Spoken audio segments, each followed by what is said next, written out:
Good morning and welcome to the Core Connection. I'm Mira Rubin here with you on Enlightened World Network, and today's topic is cost versus value. Oftentimes, when we make financial decisions, we look just at dollars and cents without looking at actual value. And we get to have a closer look at that whole decision-making process this morning. Good morning, Rosalind. Great to have you here with us this morning. We're looking at cost versus value, but before we get started, let's take a minute or two to get present. Let's take a deep breath in through your nose and hold it. And imagine clean, crisp oxygen flooding your lungs, flowing into your bloodstream, nourishing all your cells, all your organs, bringing vital life energy to your body and being. And as you exhale any tension, stress, negativity, fatigue. And now let's take another deep breath in through your nose and hold it. This time, imagine brilliant, bright light lighting you up from the inside out, illuminating, electrifying, and energizing all your cells, your molecules, your electrons, creating this brilliant beam of light and energy from your heart out into the world. And as you exhale any remaining tension, stress, negativity, fatigue. Now let's press our palms together. Vigorously rub your hands together to feel the pressure, the friction, the temperature. And when you stop, all the tickling and tingling, and allow all those sensations to bring you present right here, right now, into this remarkable physical form that enables you to experience life. Welcome, welcome, welcome. So it's great to be here with you. And today we're talking about cost versus value. So we often look at things just in terms of dollars and cents. So when we look at a service, we'll just dismiss it, perhaps because of the price, or we will buy something because we can afford it, even though the value might not be aligned with the actual price of it. And so I am inviting you to take a look at how you make money choices. I wanted to talk about money today because it's just been up for a lot of people. I think this time of year, money is up in a way that it isn't necessarily other times of the year, except maybe in April, tax time. This time of year, people are wrapping up their finances, trying to get things in order for the coming year. They're buying gifts. They're, I think, tending to look at money in a different way. I had 3 or 4 clients this week just dealing with money stuff and trying to get books in order and such. And there's so much anxiety around money that people experience, and so much it's such a loaded conversation, issues around self-worth. And in our culture, we're so oriented to valuing ourselves and others based on money and income, and it's craziness. And this is probably one of the most, if not the most, consumer focused time of the year, with Christmas and all the gift giving and the expectations that are around that, and the judgments, and the it's just a lot of craziness. So when we look at things, we often pay, when something is a small expenditure, we will just pay for it without assessing value, without looking at whether this thing is aligned with our values.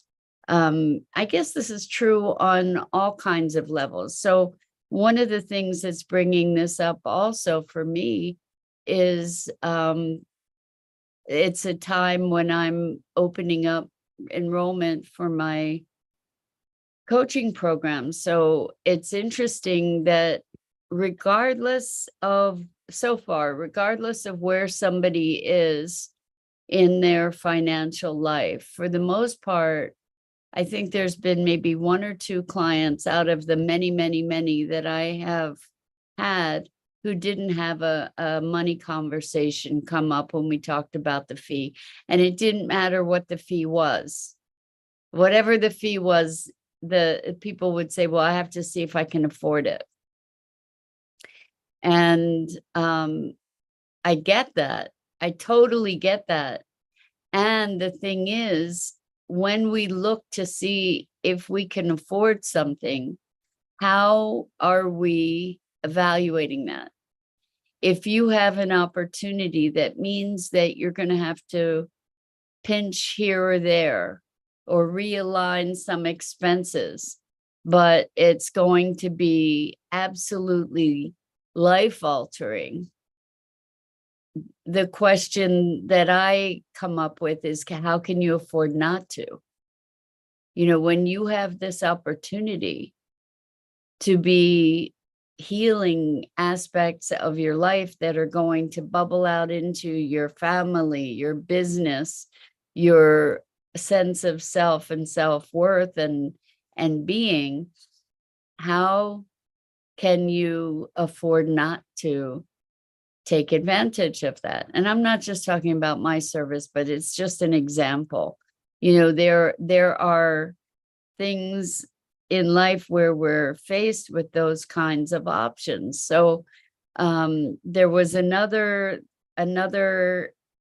example that I can pull from my own life.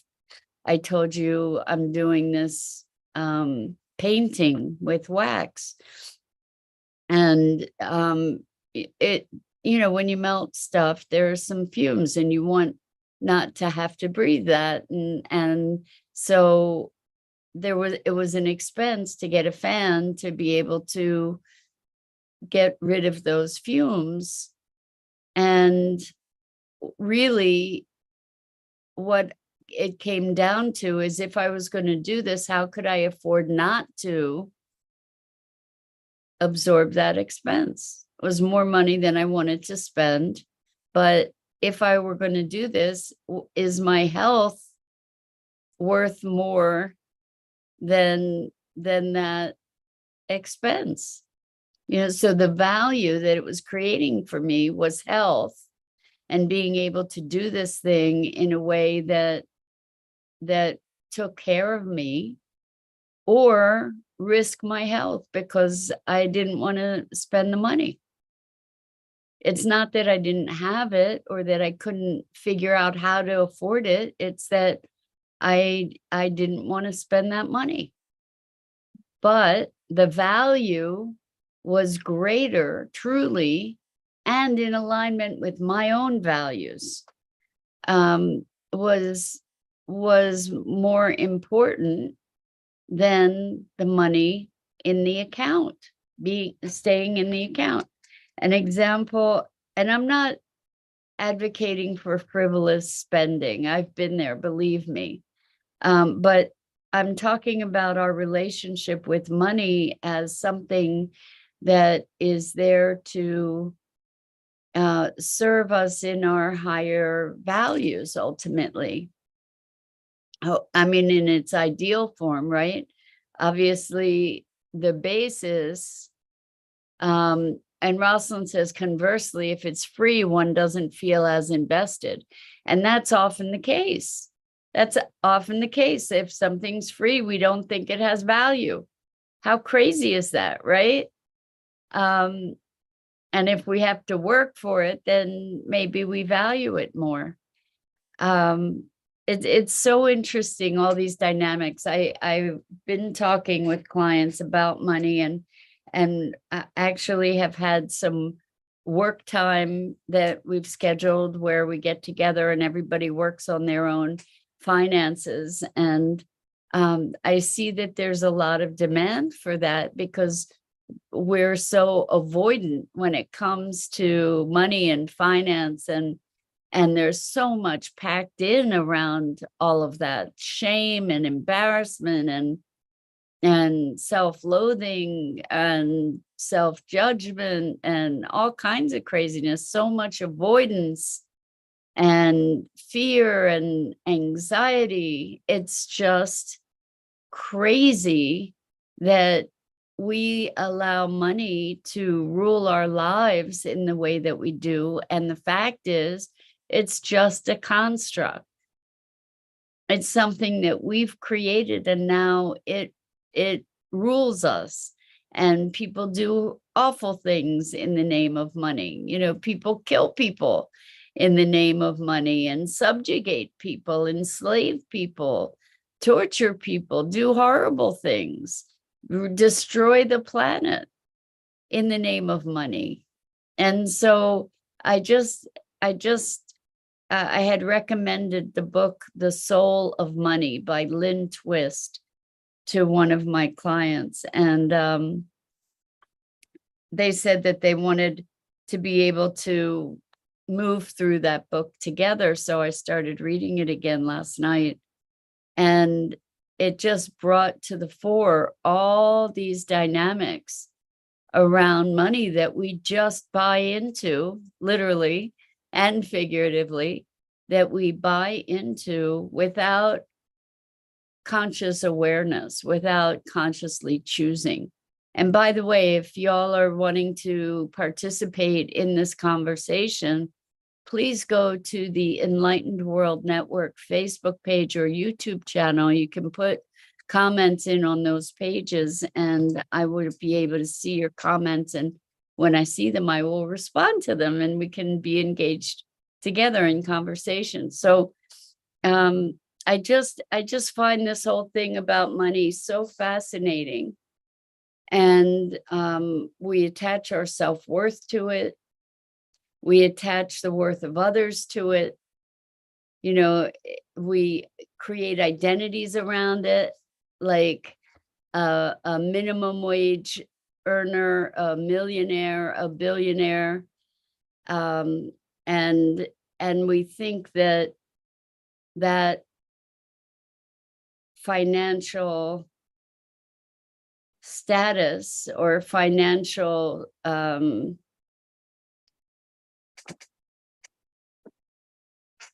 worth, you know, our net worth equates to our worth as human beings, which is really kind of a heinous thought. To think that somebody that has more money is more valuable as a human, you know, that their life is actually more meaningful. It's really twisted. And so let's have a look at value and bringing values to our finances. What does it look like to bring value versus cost? So you know, we might, it's interesting to me where you could go out to dinner and spend hundreds and hundreds of dollars. That's not me, especially, but you know, like there are bottles of wine that are hundreds of dollars, or buy a shirt. I was talking to somebody who was talking about a shirt that was $1,200, and I don't know.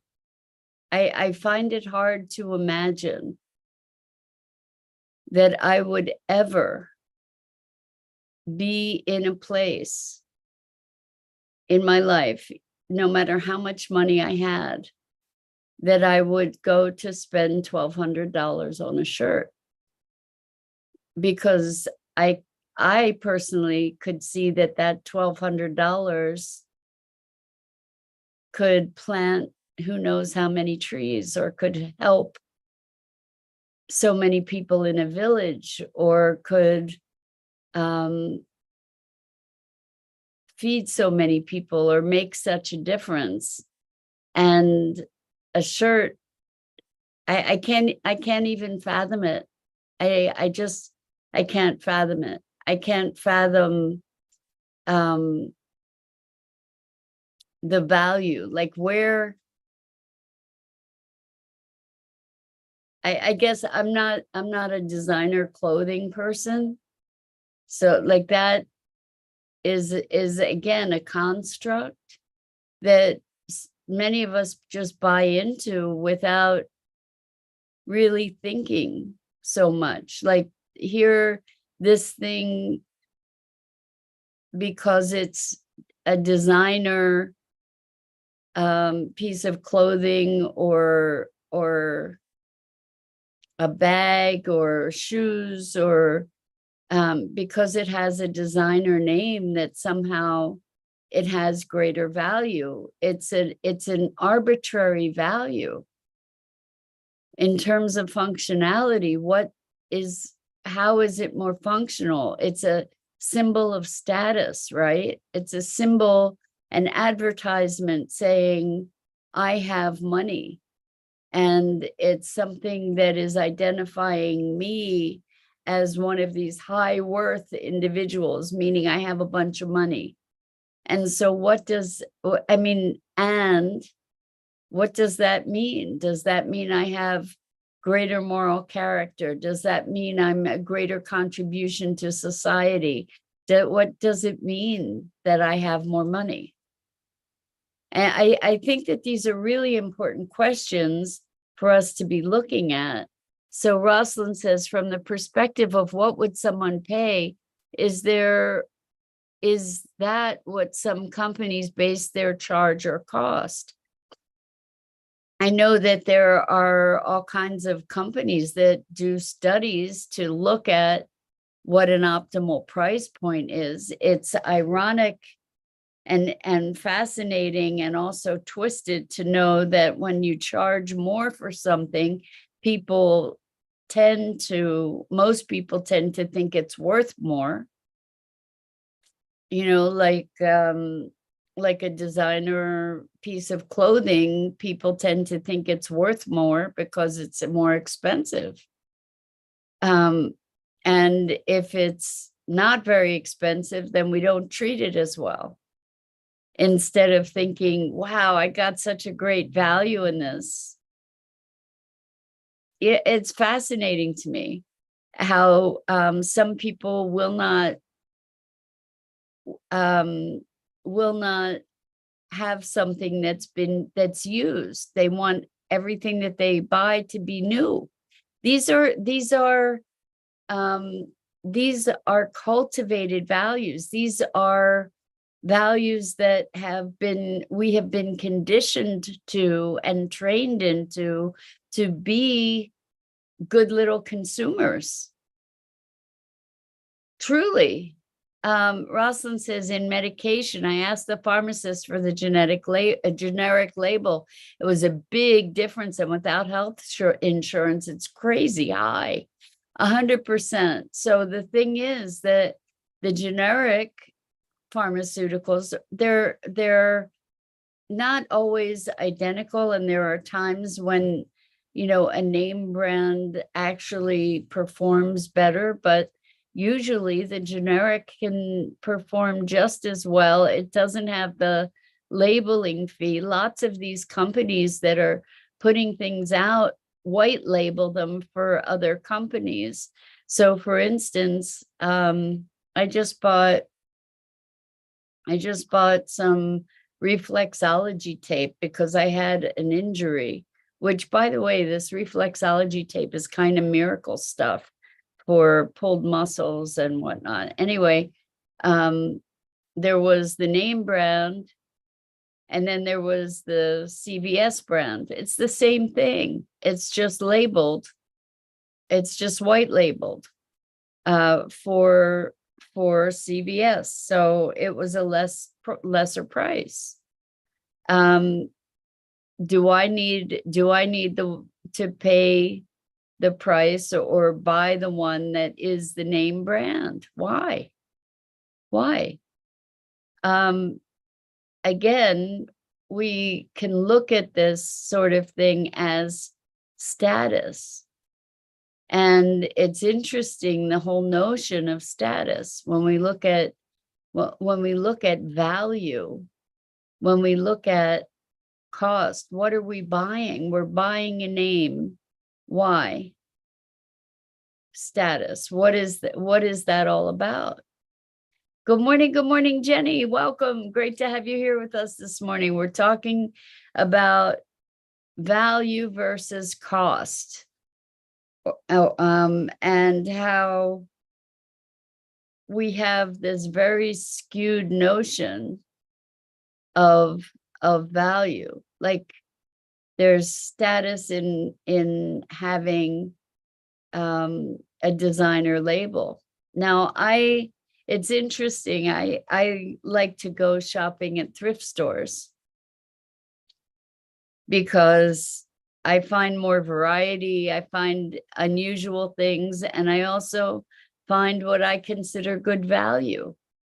And sometimes there are designer clothes that I like that I won't buy something because of a label, and half the times I don't even know who the designer is if it's got a designer label. But if it's something that I really like, then and now it's affordable, that's a whole different story. And that is a good value to me.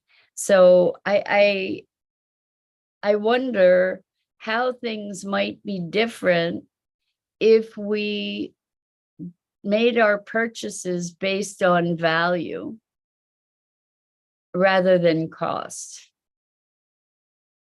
So if I'm going to buy something that lasts for one use, and because it costs me only a couple dollars, versus buying something that is a higher quality that I can use forever that costs more, then it's worth it to me to buy the thing that costs more because it's a better value in the long run, rather than something that I buy and throw away.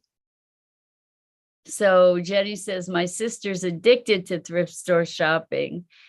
Thrift store shopping's great, but the thing is, it's easy to get caught up in buying stuff because it's inexpensive, right? Like just buying more stuff than you want or need, because, oh, well, and I've done that too, this is really pretty and that's really pretty and I want all this stuff and I can afford it. It's really inexpensive. So I come home with all this stuff. And then what? I've got all this stuff. Now I'm starting to clear out stuff, but it is a treasure hunt. It is a treasure hunt, Jenny. And that's the fun thing about thrift store shopping. I have found such incredible treasures and so many beautiful things that I really, truly, deeply enjoy. Jenny says there's a difference between value and quality.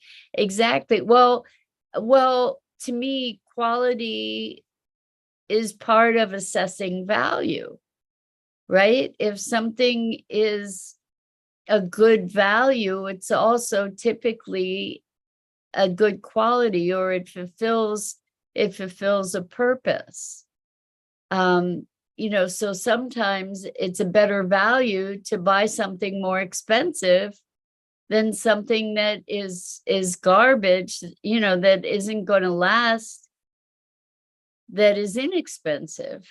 Just because it's inexpensive doesn't mean it's a good value.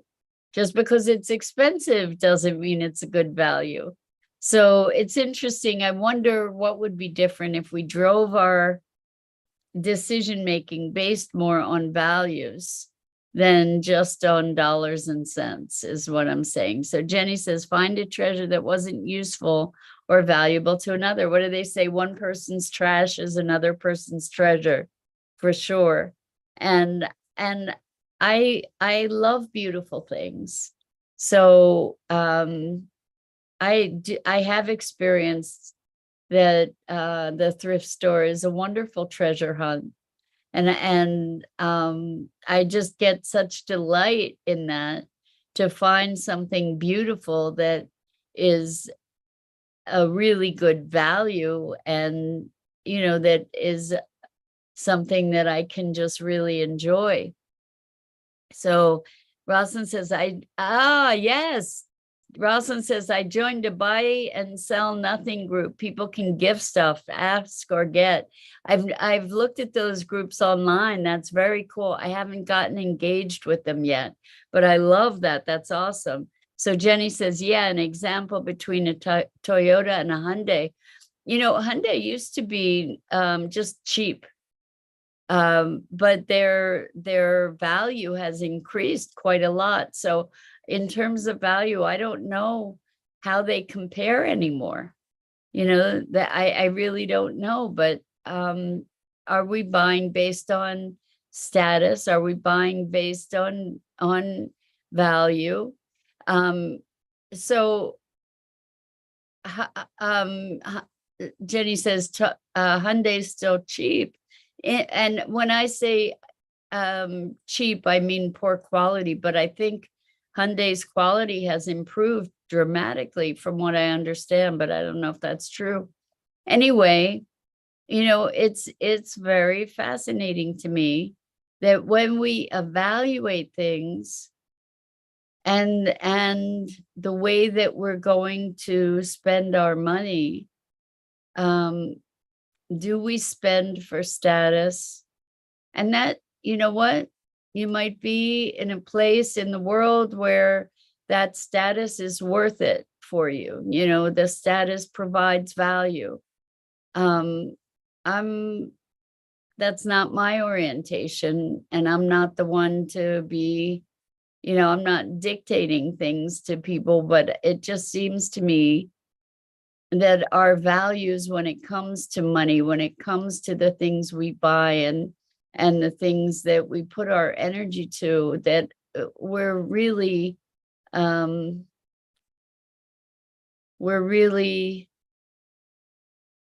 lost, just really lost in so many ways.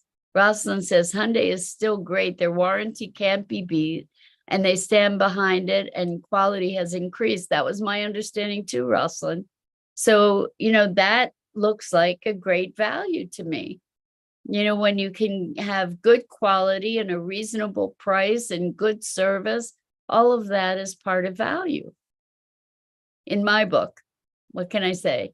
Anyway, I just encourage everybody to put value in the equation when making purchases. And it may be that something that is really expensive or seems really expensive is worth the value. Like the value of it is so much greater than the price, that if there's a way to find a way to afford it, that it's worthwhile.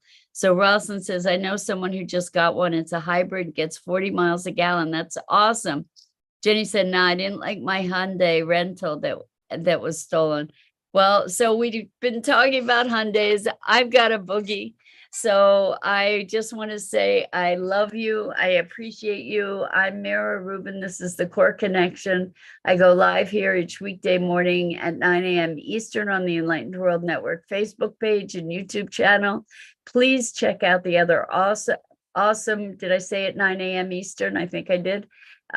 Please check out the other awesome programming on Enlightened World Network, EWN One with the Earth, Enlightened World Living. And until next time, so much love.